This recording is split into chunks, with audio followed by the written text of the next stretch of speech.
Hey, what's up? This is Steve Cardenas, aka Rocky the Red Power Ranger, and Jeff Brazos, Frank Fernandez Mercer from Untitled Chapter, and you are watching Team Venom Media.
Hello, everybody, and welcome to episode 16 of Team Venom's Power Ranger podcast. I'm your host, Rory Bailey, joined by CALISTA, Valentine, and Paul Baker. Hello. What's up? And on today's episode, we're going to be actually being fairly topical because we're rarely topical because we're normally looking back on things that we were fond of from the series or having a guest that's done stuff in the past. Yeah. Whereas today we're actually talking about the recent Netflix Hasbro partnership news. So a rare occasion for us because we're actually we're on topic for a change. We're actually present day. Fucking rarity on this show that we ever stay on topic, but we'll try. Well, we're being proactive for once. Exactly. Well, the main news is obviously that Hasbro and Netflix have reached some form of deal. The exact details haven't come out yet, but the person that's overseeing it all's come out. His name I've already forgotten, which is a shame because I had memorized it all afternoon. And essentially... Wait till the cameras roll and then you're screwed. This is it. There we go. Where is it? Jonathan Entwistle. That's it. So Jonathan Entwistle revealed about it, and Hasbro split from Toei Entertainment and acquired Entertainment One, and they've got the deal in place with Netflix to produce an intertwining universe of shows and movies, which is pretty awesome that they've used that term, because one of the other things that I saw was that they were also what they actually said in the thing with the guy Jonathan was that they were looking at doing something to do with the 90s franchise. Yes. Yeah. So nice. So whether it's going to be a reboot, a continuation, or whatever, it's pretty awesome that we even get to like speculate on this and the fact that it could actually happen. So so the one thing that was said in that press release that kind of made me go, I like the way they've worded that. Mm-hmm. The fact that it says that they're going to focus on shows, kids shows, and adults. So the fact that they said shows and kids shows to me suggests, and this is just again purely speculation, is what this episode is for. I think that hopefully Hasbro, seeing that there's adult fans and then there's child fans, I hope that Dino Fury that's currently going on now, I hope that continues, because I do kind of enjoy that show for the cheesiness of it. It's kind of, there. Yeah. I hope they continue that on and continue that continuity on. And not so much remake the original, MMPR, but maybe do a sequel to it. Yeah. That's what I'm hoping. Well, a fair few years back, when Saban still had the brand, I want to say 2015 at the Comic Con in London. I met JDF. I was there after I'd been for a few beers with Steve Cardenas a few months before. Ended up with press at that one because I name dropped him in the press application they spoke to, and he went, yeah. And annoying. And I recorded a whole interview with Cardenas, which I just haven't got the footage for, which is really upsetting. And that sucks. Yeah, and Cameron Jabo, he was sound. I got an interview with him. Jason Faunt, Peter Marie Rickson, who played Alpha 5 in the movie. They were all there, so I got interviews with every single one of them. And then JDF posted like a selfie because I couldn't do an interview with him because he was so busy. That's the sole reason. And when I was chatting to Cardenas, he kept like leaning in and everything and like listening to what we were saying about and everything. And he said to me that he'd happily do one if there wasn't a queue. And every time I went back, there was a mega queue. But I did get to speak to him very briefly. And at the time, he was saying that he'd been lobbying to Saban to do a adult follow-on to what the Green Ranger was up to. Yes. And he'd been trying to get that in motion, and they were just having none of it. And Legend of the White Dragon, which now actually seems like it could happen. Yes, exactly. Unofficial, but still. Well, no. I mean, officially, like it could happen now. I'm saying, like for the Netflix thing. You imagine if they just went, you know what, we're going to see what Tommy's up to now. We've already seen him with a Master Morpher. We've done these follow-ons. We know that his character is carried on. So yeah, let's show that. That would be an awesome series. Did they announce any kind of like who the director is going to be or anything like that? No, nothing at all. Nothing. So, It's literally just they've announced who's heading it all, kind of like Power Rangers version of Kevin Feige for Marvel, like the guy who's the showrunner and Yeah. knows it all. He's been announced, and the general direction that they want to go in has been announced. Can you imagine if they'd have just said Kevin Feige's doing it? That would have been amazing. Oh hell yeah! Dude, I'd love it if Bat and the Sun took helm on it. Yeah. That would be. Oh, yeah. I love what they do with that superpower beatdown. Hell yeah, dude. Oh, definitely. Well, that coincidentally, that Comic-Con thing that was mentioned back in 2015, at the time, it was really frustrating. He just started doing his My Morphin Life reality show with Bat in the Sun. Oh yeah. And annoyingly, the camera person for that didn't turn up to the Comic-Con. So if they had, I probably would have been in the background on a couple of the Bat in the Sun videos because that was all planned for that. So yeah. You know, I love that series, but the one I cannot find is the one where he went base jumping and got injured. That is no longer online. Like I looked everywhere for it. It is not there. Fair enough. There's probably legal reasons why. Insurance company details, all that kind of thing. I don't know. Speculation. It's my strong suit. Now with them going on Netflix, I don't know if you guys seen the the fan kind of reboot with Katie Sackhoff. Yes, the really and the adult Dawson. contemporary one. Yeah. James Vanderbeek, yeah. I don't think they'd go to that level, but being on Netflix, gearing towards the adult audience, maybe they'd, a little edgier, keep the kids stuff on Nickelodeon or whatever hell channel it's on, but give the adults the Netflix side. Well, did you, I don't know if you've had a chance to listen to it, Paul, but last week's interview with Mark Richardson, he was talking about how great that was and that JDF hates it. that one with the Dawson in. But, yeah, Jason David Frank just hates it, apparently. He says it's not what Power Rangers should be and everything. And we're all saying, like, it's fucking amazing. Yes, it is. I've watched it dozens of times. It does not get old. I think that's the only thing I like James Vanderbeek in, except maybe Jay and Silent Bob. Oh, yeah. Quite good in How I Met Your Mother. Have you seen him in that? Yeah, I've not watched that, turns up as Robin's old boyfriend and everything. But it's just like completely balding with like a strand of hair over and everything. And a complete douchebag. I don't remember him being on that. I watched that whole series. I don't remember him being on there. He was the one that when it showed. Have you seen any of the Robin Sparkles ones? Oh, yeah. Yeah, definitely. When she was Robin Sparkles and stuff, she was going out with him. So there's one of the videos he's in and stuff. And then was it Sandcastles in the Sand? That's Vanderbeek? Yeah, it's Vanderbeek. And then he turns up as like the flame from the past a couple of times. And do you know what? It's because it actually I thought was one of the better things that I can remember like too much about those episodes. But yeah, it was where he ended up leaving her when she was a kid.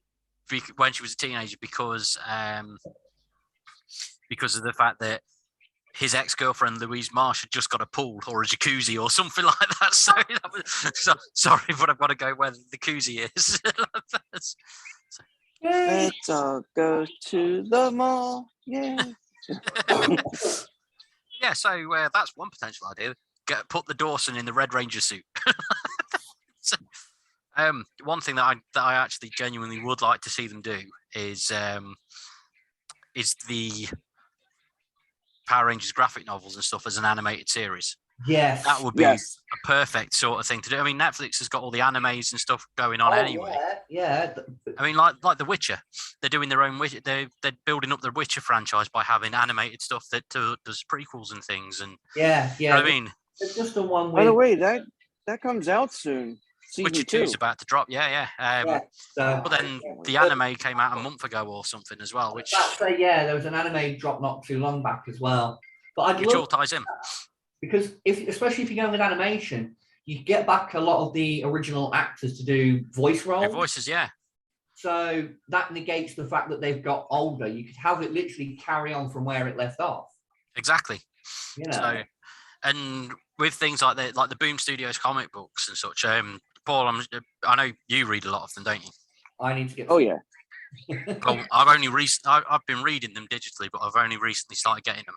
I'm up to, I think, volume 10 at the moment. But the most recent, one of the favorite things on here is this, which is the Shattered Grid event, which is amazing and incorporates virtually every series. Yeah.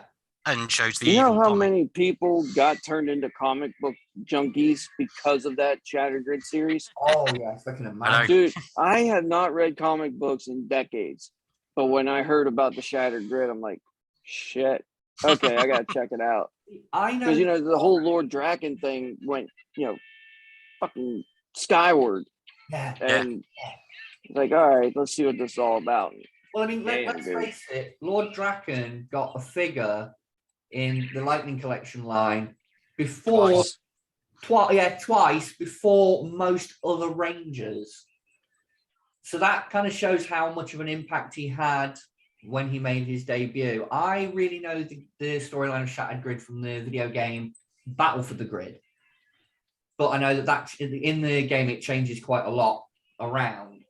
But I really do want to see read the comic books, and I hope that, like Rory said, if Netflix pays any attention to anybody out there, should be us, and it should be an animated series. So, and as a voice actor, I would like to lend my voice to many of the villains.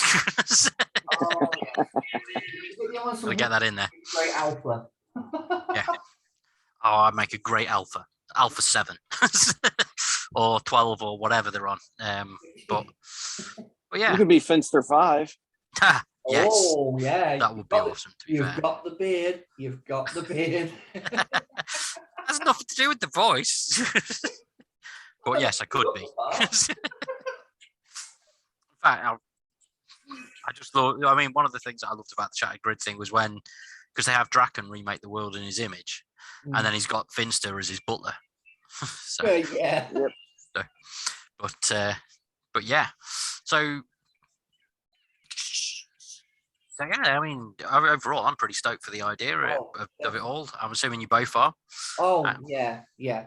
Especially if I think it's one of those things that at this early stage, it's good to be excited, but I think we should definitely err on the side of cautiously optimistic, because we've seen so many times that franchises from childhood get this big announcement, this reboot thing that's coming along. It arrives, we watch it, and we go, why? Okay, why? There's other things as well that they can do. Obviously, Shattered Grid featured the thing of Andros meeting Corone when she's a ranger and stuff like that. Seeing that in live action would be awesome. The fan films like Chris Kamen Lee's been doing, that Bloodline of the Grid, that was awesome. Yes. There's definitely. Did his second episode come out yet? Not yet. I've been watching for it because he did say that as soon as it was, he'd be back on here and bring the Psycho Ranger with him. So I'm going to hold him to that. Right. And Chris, if you're watching this, we will not let you forget. But I follow you on Twitter, on Twitch. Sorry. So yeah. Yeah. But yeah. So yeah. There's not really a lot more we can say about it. I think we've pretty much covered what we want to see and what we hope they do, and the actual news itself. Probably our shortest episode so far, but So unless we want to do a quick, if they are going to reboot it, I suppose we could very, very briefly cover one person we'd like to see cast as a Ranger. Well, that isn't from the original series, or that is. Yeah. Well, okay, one that isn't and one that is. I mean, I'd love to see Johnny Young Bosch come back as Adam. Yes, agreed. I think he's one of the best recurring characters. For me, it'd be David Josh as Billy. Yeah. In any kind of form. Doesn't have to be in the Blue Ranger costume. Any kind of form. Even if it's just a 10-second deal. Yeah, David Josh. Yeah. Paul? I'd bring David Fielding back for Zordon. Oh, Yeah. hell. Easy decision, to be fair. David, if you're watching this, we want you back on for another episode. Yes, please. We'd like to talk some more. Oh, they're watching. They're big fans of us. He did say this, to be fair. But, yeah, and then in terms of new actors, because he's in absolutely everything and is just great, Nicolas Cage. As Lord Zed. As Lord. Not Nick Cage. No. Only in the kids' version. He could be the campy villain, the main villain, just acting like he does in Wicker Man. For me, I'm gonna throw out there and say bit of a strange choice, but just watching Hawkeye recently with my daughter, I'd have to say her name escapes me at the minute, but the actress who plays Kate Bishop in Hawkeye, It was awesome. Yeah, I would love to see her as either the Pink Ranger because of the bow and arrow thing, or flip character type and have her play Rita. Yeah, could do. You know, she's also the voice of Spider-Gwen in the Spider-Man Into the Spider-Verse. Yes, which has a trailer for the second one just dropped today. So there's your cross He's promotion. just Power Rangers in. Yes, exactly. See, cross promotion. There we go. Have you seen that clip, Paul? Hold on. Have we missed something? They've announced No, I haven't seen that. crossover universe. And now they pop up in the Spider-Verse trailer. Yeah, there's a bit. Miles is in his childhood bedroom and walks past the shelf, and it's got the Power Rangers in there. They are obviously not exactly right, but you've got like the Green Ranger doing that pose with the arms up, and the other ones are all around posed together on the shelf. Maybe in all different colours. Spider-Man and Power Rangers crossover. Oh, they're all Disney, aren't they? Pretty much. Kind of. Virtually. Power Rangers is Hasbro, but Hasbro also do. I mean, they also do loads of Marvel stuff, though, don't they? So it should be within the realm of. Hasbro do all the Marvel Legends and stuff, so they work quite closely with Disney. So I mean, it could be on the cards. You never know. I mean, far-reaching speculation, but never know. But yeah, if we want to wrap it up from here now, Rory, I think Paul hasn't told us this thing. You've said Haley Steinfeld without saying a name. so, Paul, who would you like to add to the cast? I'm being a twat. I'm sorry. I mean, if they're gonna go for like an older type of like cast, not the whole teenager type, I want to see Henry Cavill as Jason. Oh, that would be awesome. Yeah, that could work. Yeah, well, that would be awesome. To be fair, I mean, especially with how he is he's got the hopefulness what with Superman and the badassness what with The Witcher. He's gone from both ends of the spectrum for that, so that could work either way. He could make a very good Green Ranger. Yeah, mess them all up. But there we go. Do a more adult Green with Evil series. Oh yes, definitely. Yeah, and with Henry Cavill, with that mullet. Well, if anyone watching this has better ideas, please drop them in the comment section. Let us know what you'd like to see them do, who you'd like to see in there, who you'd like to see them bring back, and what your thoughts and suggestions are. And please share this video to everyone you can so we can get more guests, because that is how we get them, is by expanding and getting bigger and better. And we have been throughout most episodes. So thank you everyone that has been watching these so far. If you already subscribed, cheers. And see everyone for episode 17. Yeah. So thank you both. And thank everyone watching. Thank you, Rory. Yeah. Bye, everyone. Bye. Bye.